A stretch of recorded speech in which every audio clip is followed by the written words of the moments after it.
If you're struggling with fishing a drop shot, you're not alone. A lot of anglers struggle with picking the right bait, rigging their drop shot, and actually fishing the drop shot. In today's video, we're going to break down exactly how to choose the right baits, how to rig a drop shot, and fish it the right way to gain a lot of confidence in fishing a drop shot. So when we're fishing a drop shot, we're specifically looking for opportunities where we either know there's a lot of fish on a certain spot. Maybe we've got an isolated piece of cover. So when I'm talking about smallmouth, boulders are a really good example. Maybe a weed clump, and I know those fish are relating to it. Or if I see those fish are suspended off the bottom, that's usually an indicator that those fish want to feed off the bottom, and we can present this bait with a drop shot extremely effective. So this is your basic drop shot setup. You got your main line into a hook with the right knot. You can get that hook to stand up. Your bait is just on that drop shot hook, and then you've got a tag end, which goes down to your weight. Weights are important. The clip we use is important. The length of the leader is important, and we're going to get to that. So let's get into my actual setup now that we know what the basic drop shot looks like. So I've got a personal preference, and a lot of people have different opinions, but this is what I've kind of landed on as my personal favorite for fishing a drop shot. This is a 7.4 medium light, specifically a Finesse CX rod that we make here at Great Lakes Finesse. What makes this rod great for a drop shot is because we're fishing so finesse, we're generally using light lines. So we want a softer rod to get away with those lighter lines. We want the rod to be able to absorb the shock when we set the hook. Also when those fish are surging. We're talking about big fish at times, right? We're catching 3, 4, 5, 6, 7 pound smallmouth. I mean, all those sizes will put on a really big fight. So when it comes to the main line, you can see here I've got a leader that's even into the spool, but I've got 5 pound test braid. This is red braid. I'll get into that in a second. Tied to a 6 pound fluorocarbon leader. I like 6. It allows my bait to move extremely naturally. The stiffer your line is, the more unnatural your bait's going to look down there. It's usually long enough that it's twice the length of the rod, and then even a little bit more. And normally I use a uni to uni knot. It's a knot that I like. You can use an FG knot, whatever you prefer, but that's how you get your braid to your fluorocarbon. And normally it's going to be into the spool. Yeah, so let me get into the line here. So you're going to wonder, why is your line red? A lot of people think that's just for visibility, to detect bites, but there's more to it than that. For me, the red, if you know the science of color in the water column, red is actually the first color to disappear as it gets deeper into the water. So for me, that's an advantage. The fish can't see it as well. Now let's talk about leader lengths. I mentioned that that's really important. So you've got a lot of options here, and this is a part that a lot of anglers get wrong. So it's not just about how far you want your bait to present off the bottom. You got to be thinking about how you're presenting the bait. Are you presenting it vertically, up and down, or are you casting? The further you're casting, the longer you're going to want your leader, because what happens is your leader actually, based on the angle of your cast and where you're fishing it from, is going to drop your bait down. So think about this: if your line is out like that, you're actually only 4 or 5 inches off the bottom when you're actually trying to get 12 inches off the bottom. So thinking about your presentation is critical. I find that the further the fish are off the bottom, I like to have a longer leader. And if I feel like they're really glued to the bottom, at times I might only have like 3, 4, 5 inch long leader, and that's going to keep the bait really close to the bottom, but still give me that drop shot presentation when I need it. Another factor is, if you got grass on the bottom, a lot of the areas that we're fishing might be a weed line, drops off into, sparse grass, or it might be moss on the bottom. Kind of figure out where that grass is growing to, and then determine how high you need to make your leader to keep that bait above the grass. A lot of anglers make the mistake of just going, I'm going to go with a 12-inch leader. Meanwhile, every cast, the weeds are just above their bait and those fish can't see it. So thinking about the leader material, switching it up through the day. There are times where, one day we'll be out and they're smashing the bait on a 12-inch leader. The next day they're not eating it and we got to go to a 6-inch leader. We're always manipulating the weight and the length of the leader.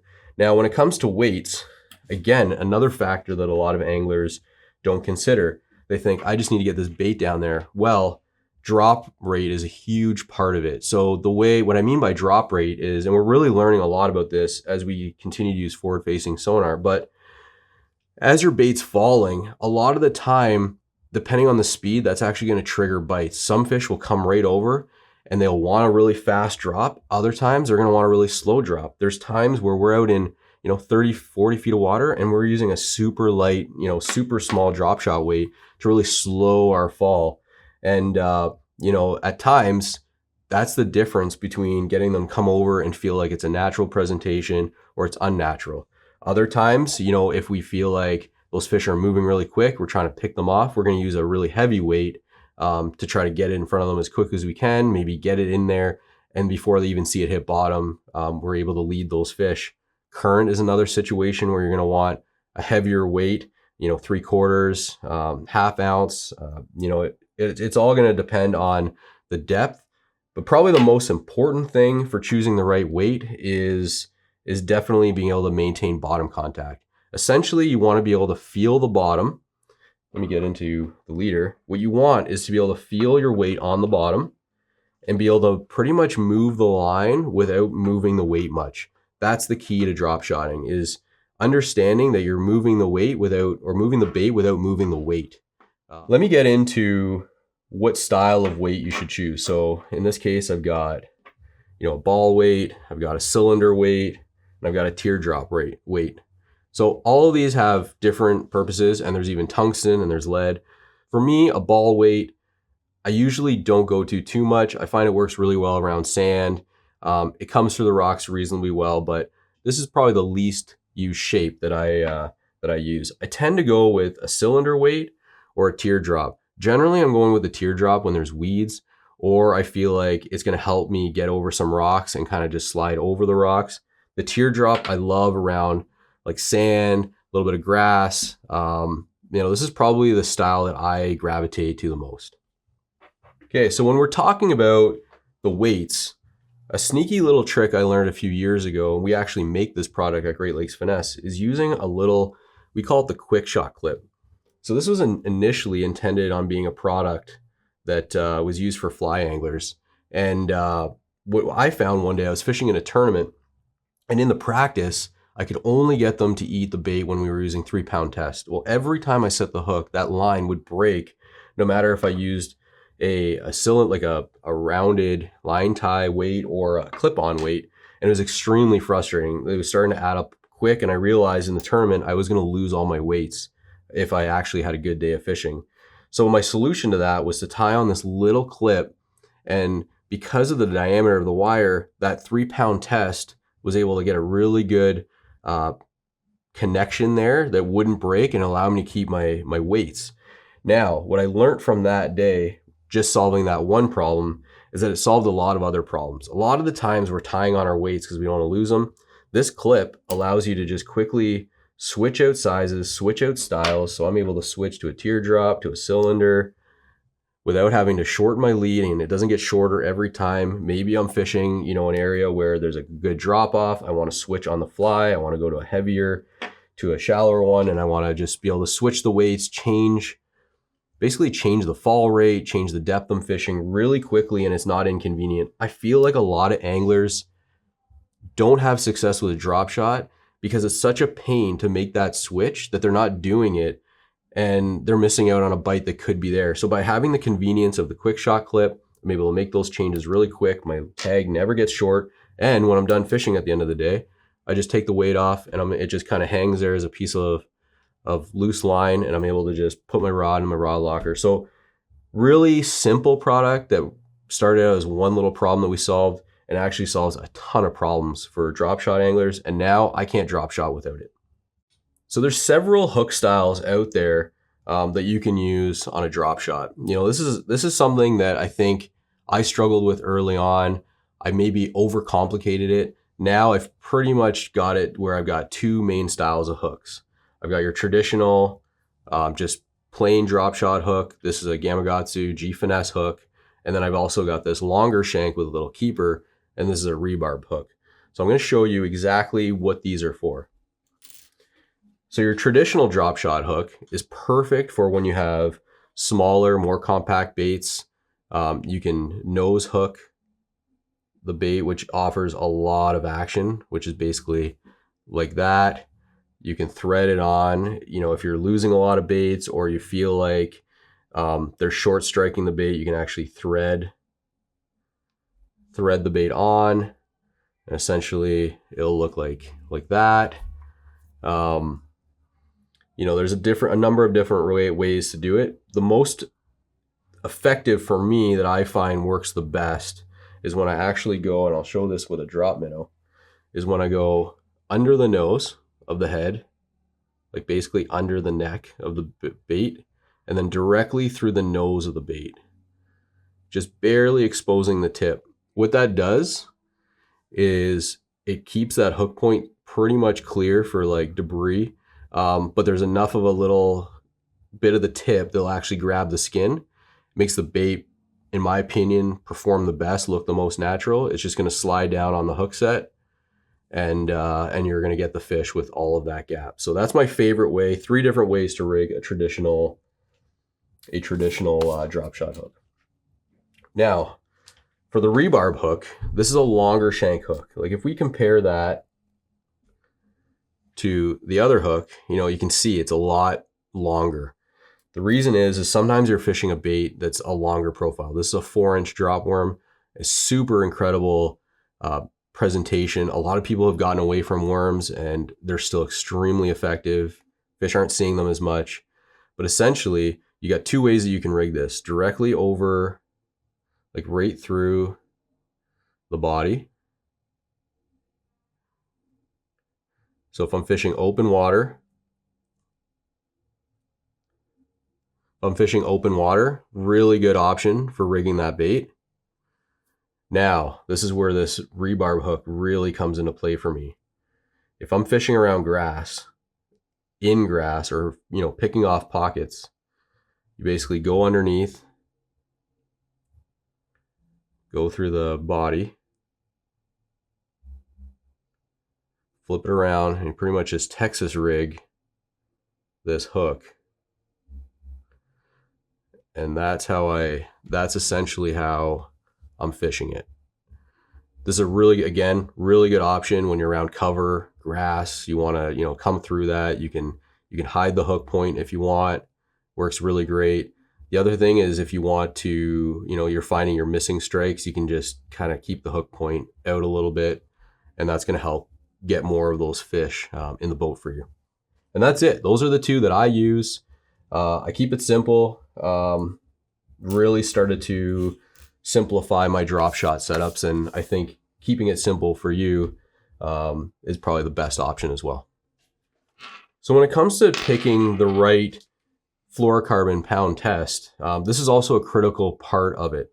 So rule of thumb is the lighter your line is, meaning like 3-4 pound test, 5 pound, 6 pound, the more action you're going to get out of your bait. It's just going to be less rigid of a line, and it's just going to flow a lot better. The heavier line, you know, 8, 10, 12 pound test line, your bait's not going to quite get the same movement. It's just going to be more rigid. I personally like to be around that 6 to 8 pound test. If I can get away with 8 at times, if they're biting it, I'll stick with it just because I like having that extra strength. If I feel like they're not quite on that day, I'll go to 6. And I have seen times where making a line switch from 6 to even 4 or 3 pound test has had a massive difference. Say I'm on a school, I know they're there, I'm in deep water. I've seen where I can't get a sniff. We put the camera down, we see those fish down there, we make the switch to 3 pound test, all of a sudden we're getting a pile of bites. We have to be a lot more careful when we're using that light line, but that's where that 7-4 medium light with that super soft action, the longer length to absorb the shock, really comes into play for us. Okay, so there's a number of ways to rig a drop shot hook. I'm going to show you what I find the easiest and the best way to get your hook to sit upright. To me, this is going to be the easiest one for you to learn, and I recommend this one to start. So let's pretend this leader is actually line coming off my rod. So I'm going to take my tag end, and I'm going to put directly through the hole with my hook pointing up. That's really important. So we're going to take my tag end, and we're going to roughly give it a length that I'm going to want. I always give a little bit more because it's always easier to trim a little bit off the back end. Now I'm going to create a loop with the line like this. So I'm creating a loop. So all I'm doing here is I'm creating a loop, and now I'm going to take my hook and I'm going to put it through that loop about 4 to 6 times, depending on the diameter of the line. Usually with like 6-pound test, 4 or 5 times is enough. Now I'm going to take my tag end and my main line end, and I'm just going to cinch them together. So watch what happens here. So it's essentially going to create a knot on both sides of the hook. And that hook is going to stand straight up like that, presenting your bait perfect every single time. Again, really easy knot. I highly recommend it. The only disadvantage to this knot over, say, a polymer knot, which you do a polymer knot and then stick your line through it to get your hooks standing straight. This one's going to make your hook stand the straightest, but I do find it wears out quicker. So you're often going to have to, rather than catch 30 fish on one knot, maybe every 10 or 15 fish, you might want to retie that one. Again, the easiest one, if I'm in practice or I'm fun fishing or I'm, fishing with friends, that's the one I do every time. So when it comes to choosing the right bait, profile, but more importantly, the material is super important. Think about your drop shot. You always want that bait to be sitting perfectly horizontal in the water. If it's sitting up like that with tail up or pulled down, that's going to be a problem. A lot of the salted baits on the market or a lot of the high buoyancy baits aren't ideal for a drop shot unless they're really small. So make sure you're looking for a bait that's got true neutral buoyancy. All of the Great Lakes Finesse drop shot baits, we've built them intentionally. If they're drop shot baits primarily, they're going to have that true neutral buoyancy in them. So our drop minnow, the drop kick shad, those ones were designed to have the perfect buoyancy in the formula to sit perfectly horizontal on your drop shot hook. Now, most of the time, you're probably thinking minnows, that's what's going to be swimming through the water column. So oftentimes we'll opt for, if we're fishing a spot and we're just shaking it or we're dead sticking, we really like a drop minnow type profile. If we find that they're really finicky, we might even downsize and go to a really small one. This is the 2.25 inch version. On the Elite Series, one of our pros has been dominating on some smallmouth with this little guy. So going with more of a straight natural presentation is best. When we're dragging the drop shot, we really like to use a little drop kick shad. It's got that little boot tail in the back. It was specifically designed to be fished on a drop shot. So it's as you're pulling it, even the slightest little pulls, that little boot tail is going to kick back and forth. You can see how much movement is in that thing. There are other options when it comes to a drop shot, and these are often overlooked. So I talked about a worm profile. So this is the 4-inch drop worm. It sits perfectly horizontal. That tail back there is going to have a lot of movement. I recommend that longer shank hook when using something like this. Now, let's get really sneaky. A little flat cat. A lot of people feel like this bait was designed for bottom presentations, dragging on the bottom. And I'm telling you, this little guy on a drop shot doesn't do much. That tail moves a little bit, but it's a very subtle presentation that we've turned to a lot in recent years, and it gets a lot of fish in the boat. The other one, and this is pretty much you're early to the party if you know about this one, and that's the juicy hellgrammite. So a little hellgrammite profile. Bass love hellgrammites. I don't care where you are, what you're fishing for, largemouth, spotted bass, smallmouth. They love eating hellgrammites. Most people think to drag this little bait on the bottom. We find we have way more success with this bait on a drop shot. That's why we designed this hellgrammite with true neutral buoyancy. It's not floating, so it sits perfectly horizontal. It's a smallmouth killer. Now, let's go even sneakier. And I'm telling you, there's going to be some guys who are not happy with me right now when I get into these ones. This is a bait that's been quietly doing damage. You can drop shot this perfectly. These little appendages are going to move. It's kind of like a little Ned on a drop shot. It's killer. Little snack craw. We talked about in other videos how craws swim through the water column. A little snack craw or a little juvie craw on a drop shot is something that nobody does. The fish in your area have probably never seen it. And I always talk about going against the grain. Always do things that other anglers aren't thinking about to trigger more bites. As the pressure mounts and these fish see the same baits over and over again, they start to shy away from them. These are two baits, these little craws, that get bites when no one else is thinking about throwing them. So let's get into how to fish a drop shot. There's really two, like I mentioned earlier in the video, two ways we fish them. We either see a target, whether it's a dock, a weed clump, a boulder, you name it, maybe a log. Cast the bait as close as you can to that target. Let the bait go down with an open bail. You want that bait to go straight down. A lot of anglers make the mistake of closing their bail. And what that does, it swings the bait closer and they're actually moving away from the target on the drop. Keep your bail open, let it drop. When you see your bait hit the bottom, close the bail, lift your rod tip, and just hold it there. I always like to start with a dead stick presentation. A lot of anglers see on TV or whatever, people shaking their rod. Those fish see that a lot. Not many anglers have the patience to dead stick their bait. And trust me, just the movement of your boat, the current of the water, the waves, that's going to impart enough action in the bait to give it a really subtle, but there will be movement in the bait that triggers a lot of bites. I find if you put, and this is a good little tip for you, if you've got a bathtub or a fish tank, put a drop shot in your fish tank. The more you shake it, the more ridiculous and unnatural your bait looks. When you barely move the bait, that's when you get the most natural and subtle look out of your bait. So cast it out, cast it out, let it drop, dead stick it, or shake it if you feel like the dead sticking is not worth it.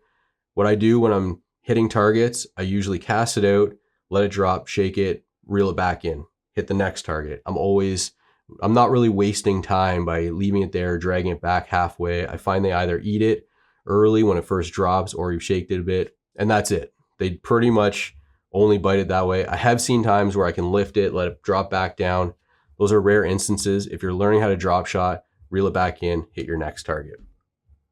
The second way we love to fish a drop shot, as I mentioned, with a little, swim bait type profile, or even a drop minnow that has a lot of action in that tail, is drop swimming the bait. Cast it out to your target or past your target ideally, and you're just going to slowly use your rod tip. You're going to sweep your rod and you're going to drag that bait along the bottom. You might want to just do a consistent drag throughout the entire cast where you're just reeling, or you might want to sweep for a few feet, stop, sweep for a few feet, stop. This is a technique that I feel like you got to experiment with every single day. Every day is different. They want to bite it. When you're moving it fast, moving it slow, doing pauses. So this is kind of a situation where if you get a bite, really think about what you did to get that bite, because generally whatever you did there will work throughout the day. Now, when you get a bite, this is really important. A lot of anglers make the mistake of doing an aggressive hook set, especially guys who are power fishermen. They love setting the hook on a jig. They think that this is like, I got a bite and I'm just gonna hammer them. Keep in mind, you're using really light hooks with, fine gauge wire. If you set the hook too hard, what's going to happen is you're either going to bend that hook out, especially if the fish is going the other way, or you're just going to break off. What you want to do is feel the bite, wait a second, wait for your rod to kind of load up. You'll feel that fish there. Trust me, try this one day. They're generally not going to let the bait go quick. They hold onto it for longer than you think. Give them time, let your rod load up, and then just reel in and sweep. There's no jerking motion. You're just going to load up on the fish. You can even reel into the fish. Oftentimes that's more than enough to drive this super fine wire hook into their mouths. And then you're going to play that fish extremely soft.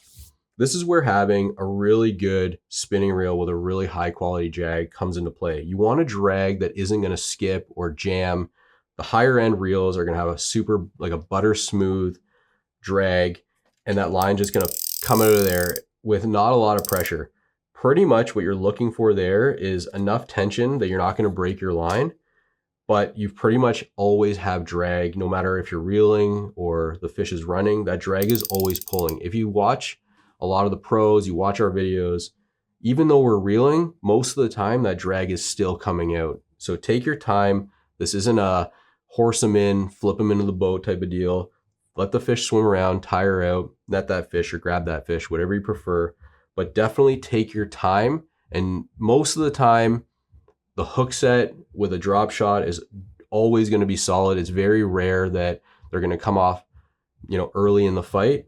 I find that when you're going to lose a fish with a drop shot, it's usually around the boat and you're trying to unnaturally pull that fish in because you get excited. You see that fish and maybe that hook was just skin hooked and it pulls out because you're pulling a little too hard, or you're trying to turn that fish when maybe it shouldn't be turned.